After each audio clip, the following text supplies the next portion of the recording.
From 12 News, this is Newsmakers. It's not an easy time to run a food bank. In October, the number of Rhode Islanders seeking food assistance reached a record high, and that was before the government shutdown that triggered chaos in the SNAP program, which serves roughly 140,000 Rhode Islanders every month. What is the outlook on the eve of Thanksgiving? We'll ask our guest this week on Newsmakers, the new CEO of the Rhode Island Community Food Bank, Melissa Cherney. Welcome to Newsmakers. I'm Tim White alongside 12 News Politics editor Ted Nesi, and we welcome to the program for the first time your debut on Newsmakers, CEO of Rhode Island Community Food Bank, Melissa Cherney. Welcome. It's good to have you. It is wonderful to be here. Thank you for having me. So I want to get sort of a temperature check from you. As we talked about in the open there, it's a tough time to run a food pantry. They've been very busy. The region was particularly stressed in this area when SNAP benefits began receding during the government shutdown. What is it like right now?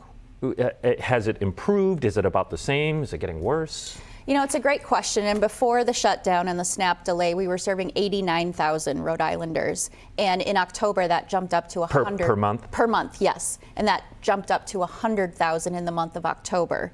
And the SNAP shutdown or the SNAP delay didn't start until November 1. Mm-hmm. And so we know that November's probably even going to be higher because they didn't get benefits until the middle of the month. I wish I could tell you that now that people have their SNAP benefits that things are back to normal, but they're not, because there were so many federal workers who went for a month and a half without a paycheck. We had SNAP recipients who didn't get their benefits, who had to make really tough choices about what bills to pay. They were feeding their kids. The parents were not eating. They're making sure their kids were fed and going without until they could get to a food pantry. And it's going to take us a little bit, and it's going to take those families time to recover from this disruption. I know you're not an economist, but you know, I just wonder what you think is behind all of that, because as you point out, you guys reached not a great benchmark in October, serving 100,000, six figures, which is a record for you guys. Why? What's behind that? Because I mean, you know, unemployment is low. We hear talk about how the economy is strong despite, you know, some worries, and yet that's not a time you would expect record high use of the food bank. Right. You know, I think we all go to the grocery store. We know that prices have gone up. We know that they're in Rhode Island, and I just moved here from North Dakota, but housing is expensive. And everything, the cost of everything is going up, and wages aren't keeping up. Mm-hmm. And so people are being asked to pay more and more, and they're just, I mean, they're not able to stretch those dollars and make ends meet like they used to. And I think that's just the cycle that we are in right now. The Biden administration made SNAP more generous when they changed the Thrifty Food Plan. I won't get into the details of that, but did that help? Because I mean, again, a policy change just in recent years, and yet we're hitting these records. It did help a ton. And I will tell you, SNAP is deeply personal for me because I was on SNAP during my college career. It's a supplemental nutrition assistance program. It is not meant to be everyone's sole nutrition and grocery solution. But when I was on it for 3 months, I can tell you that even a couple extra dollars helps a lot. And during the Biden administration, it was a large jump because it not only recognized inflation and the cost of food, but it changed the baseline. And food continues to go up. It was a little controversial, too. Not everyone in Congress was happy about how much it went up. Absolutely. And we won't see that continue to rise like it did then. That was one of the changes in H.R. 1 that will really eliminate. The One Big Beautiful Bill Act, as it's called. Yes, yes. I always refer to it as just H.R. 1. But when we talk about SNAP, another question I was thinking as I was preparing for the show. So you have 140,000 Rhode Islanders roughly on SNAP. You also have the 89 and now 100,000 Rhode Islanders using the food bank. Is it the same group of people? Is it a Venn diagram? Is there not a ton of overlap? I mean, how did those two populations intersect? It is a Venn diagram. There are some that need both in order to make ends meet and put enough food on their table for their families, but there are some that choose one or the other. And when a family visits a food pantry, they may not qualify for SNAP. Their income might be a little bit too high, but they still need food assistance. And so they're able to go to the food pantry and they wouldn't be eligible for SNAP. Mm-hmm. When we, every year we had your predecessor on at this time of year, Andrew Schiff. And the first thing we'd ask him about was the just released status report on hunger, which is a snapshot of food insecurity in the state. But it appears that, well, let me ask you, are you guys still, we're not talking about it because it's not here. Are you still doing it? We are. Okay. Yes. When is that coming out? It'll come out in January. And what was all this chaos behind the delay? What's behind that? You know, it's a little bit of everything that is happening, and it's also the fact that we had a leadership change at the food bank. I just came on board in August, and it would be a little premature for me to write a report on the status of hunger just being here for 3 months. And so I really wanted to get a better idea of the need in our state and understand it a little bit better before we put out the report. One of the benchmarks of the Trump administration is federal funding cuts and grants. Yes. Has the Community Food Bank felt that directly? We do not get direct federal funding, which has been very fortunate for us. The support that we get from the federal government is in terms of commodity foods, and we have not seen that disrupted. What about the local food purchase assistance program? Yes, that wasn't that supposed to expire this year? It was, and it was set to expire anyway, and that was cut. Those funds didn't come directly to the food bank, but they went to other entities who were able to purchase the food and get it into the hands of so many people who needed it. And that was a tune of about $1 million that went away, and that's unfortunate. We've alluded to it here, but the H.R. 1, the Big Beautiful Bill Act, Yes. Is going to change eligibility, or a lot of changes for SNAP. Eligibility requirements are changing in some cases. There's also going to be new cost sharing for the state. Rhode Island does have a high error rate for SNAP benefits, and so it's facing, I think, $51 million a year, the highest penalty based on error rates when that all takes effect. What are you planning for as that all takes effect, and sort of how far away is that? Because some of it's staggered. You know, it's a little confusing. Some of the effects of the changes to SNAP recipients went in place November 1. There's another set of Like what? So this was the standard utility allowance. And so it changes the way and adds a bit of paperwork for every SNAP recipient.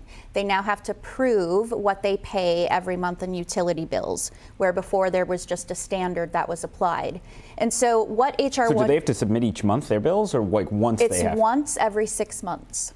And so it is creating additional paperwork and additional barriers. And this population is already providing a lot of information, and now it's just more paperwork and more barriers for them for getting food to feed themselves and their families. And then what are you looking outward for of other changes from the bill? Yeah, in February we will see another round of changes that will change the work requirements. And really what it's all doing is creating so much confusion for the recipients that get SNAP. They're going to have to add more paperwork. It's going to be more work on the state's part to do some verification and some checking.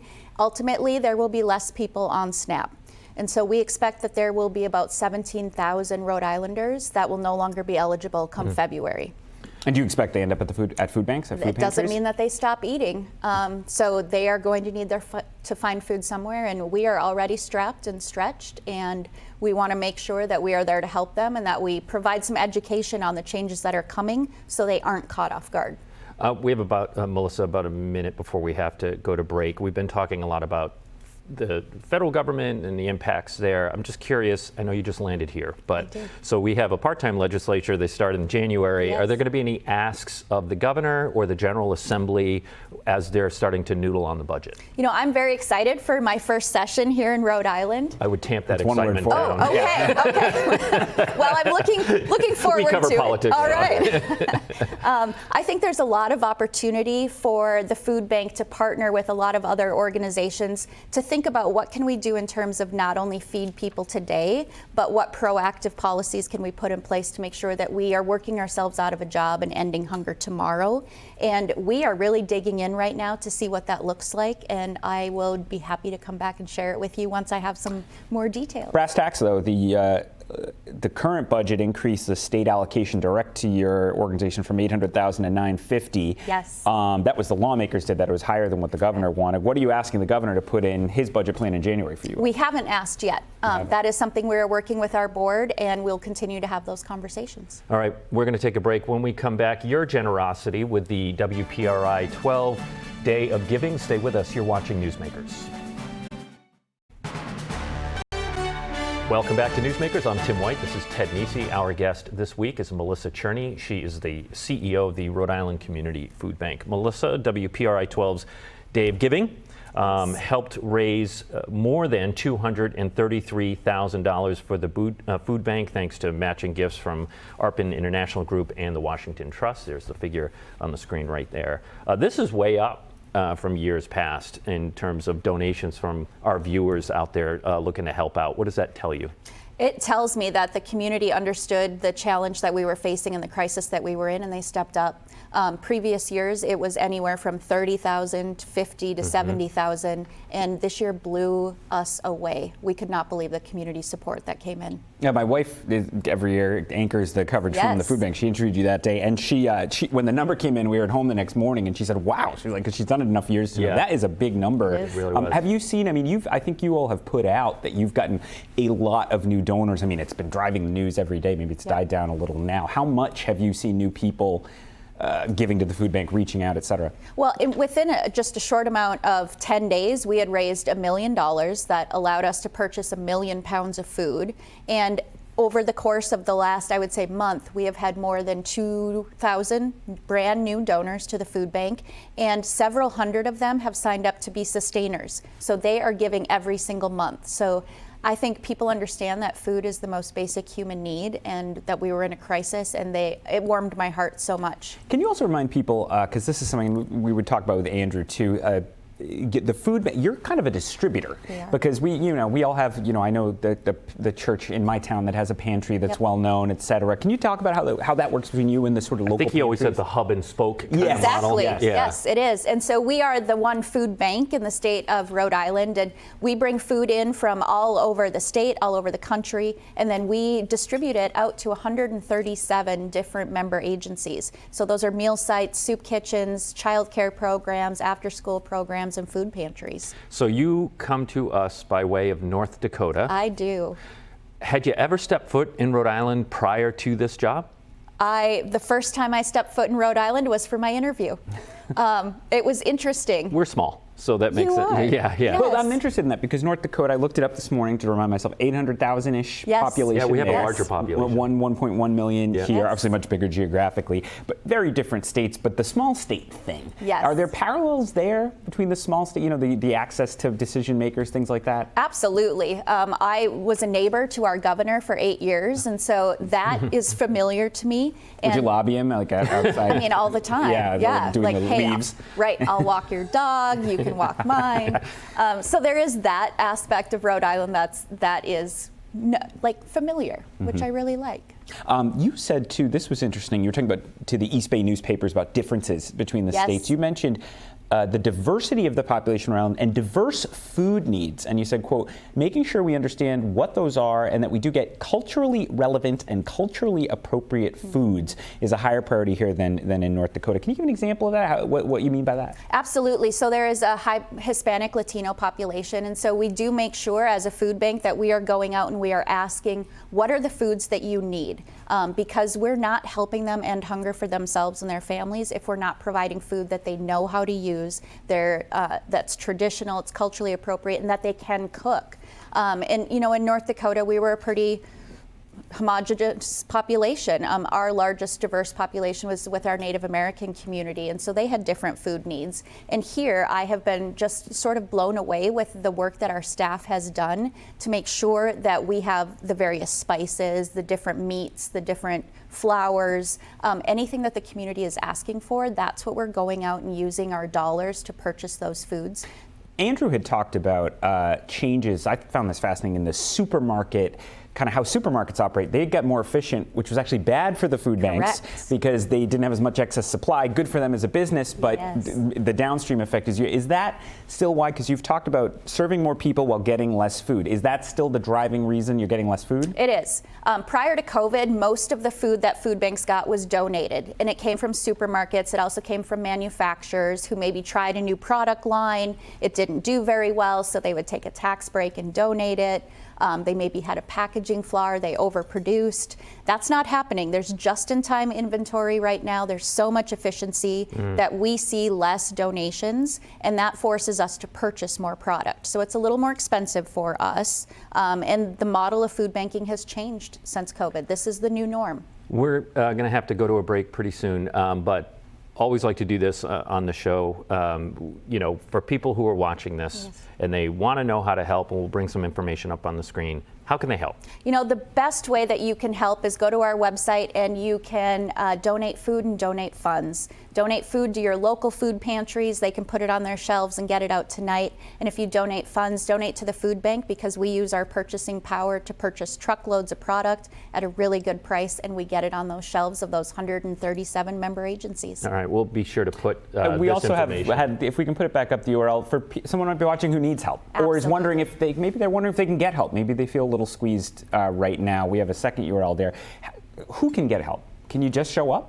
Yeah, well, I would go to that URL, look it up. There are food pantries near you, and you can reach out to them. You can find out exactly what you need to bring. But just know that we are in the business of helping you when you need a hand up, and we are there for you. You have 20 seconds to answer this, and there is a wrong answer. Okay.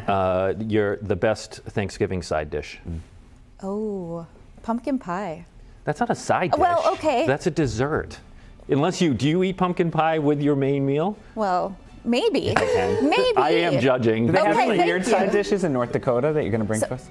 Well, there's lefse, which you probably don't have, which No. is like a potato pancake, and it's Norwegian. Oh, I like that. Next year, bring one in. Okay. Yes. Okay. for the Okay. interview. See, that's a good answer. I like that one. Melissa Cherney, CEO of the Rhode Island Community Food Bank. Thanks so much. Thank you. When we come back, a new poll from UNH. Stay with us. You're watching Newsmakers. Welcome back to Newsmakers. I'm Tim White. This is 12 News Politics editor Ted Nesi. We're going to talk politics. Ted, you wrote up a brand new poll. UNH again out with some new data.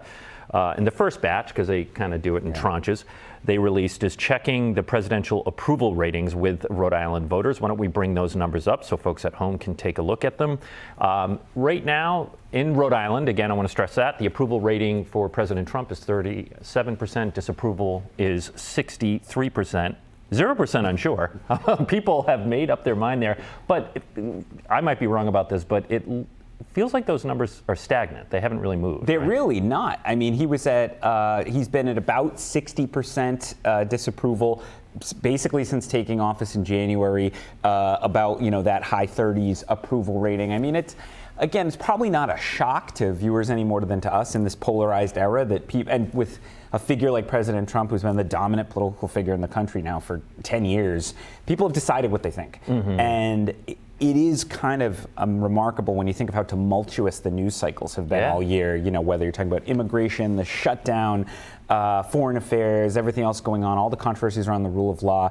The people who started out the year not really being on board with Donald Trump are not on board, and the people who were on board have not seen anything to change their minds yet. It's really interesting. Was there anything different in the crosstabs, or is it still all kind of the same? No, it was very. We say crosstabs, it's like the demographics. And by the way, the other thing for people to keep in mind is that's very similar to the election result in Rhode Island last year. I want to say Trump got about 41-ish%, maybe 42 in Rhode Island last year, so down a few points. And this is a poll, so if you adjust it for the margin of error, he could be basically unchanged from the election result in Rhode Island last fall. So just no sign of the public moving, very, very stuck in place. And you do wonder what, if anything, will change that over the next 3 years.